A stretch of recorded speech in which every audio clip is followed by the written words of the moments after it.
As all of those people assemble in the courtroom. Now, I want to get to an Arizona lawyer's perspective. Criminal defense attorney Dwayne Cate is with us from outside the courthouse in Camp Verde as well. So I want to ask you, first of all, based on everything that you've heard, everything that you've read, how plausible is it, do you think, Dwayne, that Judge Darrow is going to say mistrial? Well, you know, listen, the state's response to this motion was like putting lipstick on a pig. Okay, what they have at the end is they still have a pig. They had a duty to disclose this information. They didn't disclose this information. And I don't know how the judge can fix this. Okay, the judge is obviously going to try to fix it. I mean, they've spent hundreds of thousands of dollars having this trial so far. You know, they've spent months picking jurors. So the judge doesn't want to waste all this time and money. And if there's any way that the judge can save this trial, he will. But I don't see how he can do it because, see, the defense can't change strategy in the middle or they'll lose credibility with the jury.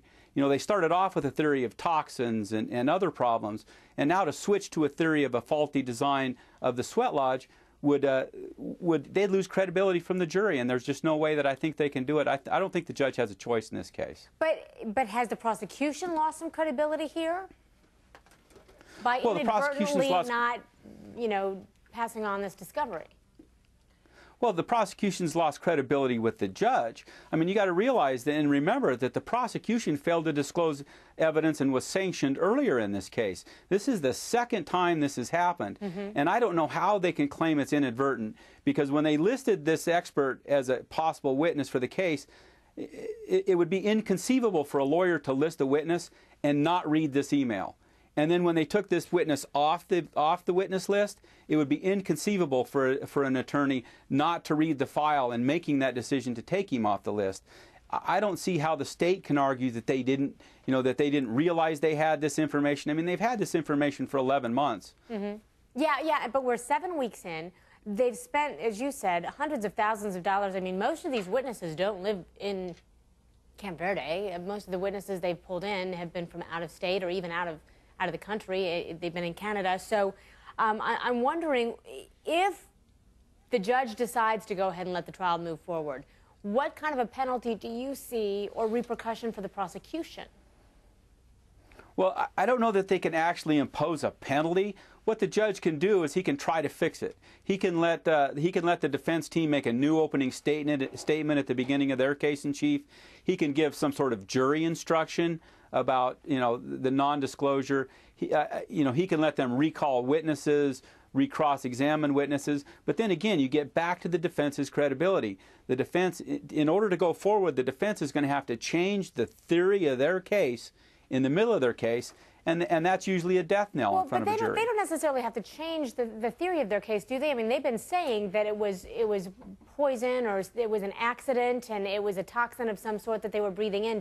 Does his report that would then be introduced, does that not corroborate what they've been saying all along? Well, it does and it doesn't. I mean, you know, they're talking about toxins like rat poisoning and ant poisoning and things like that. And they're also talking about toxins in the pressure-heated wood.